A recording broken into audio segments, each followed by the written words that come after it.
नमस्कार, मैं प्रियांशु लाजस और आप देख रहे हैं देश और दुनिया के बाजार पर न्यूज प्लस 21 का एक्सक्लूसिव बुलेटिन बाजार हलचल। फर्स्ट मेरिडियन बिजनेस सर्विसेज ने आईपीओ के लिए दस्तावेज जमा कराए, 800 करोड़ रुपए जुटाने का इरादा। चौथी तिमाही के परिणाम के बाद पीएनबी का शेयर 11% से अधिक टूटा। शुरुआती कारोबार में अमेरिकी डॉलर के मुकाबले ₹30 टूटकर 77.55 पर पहुंचा। ईजीएल 3,850 करोड़ रुपए के 2 crore equity share green energy investment को जारी करेगी।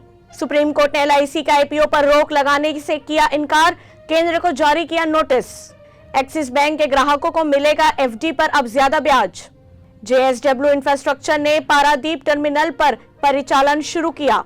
रियल एस्टेट सेक्टर में लौटेगी रौनक, बढ़ते दाम और ऊंचे ब्याज के बावजूद 10% तक बढ़ेगी मकानों की मांग।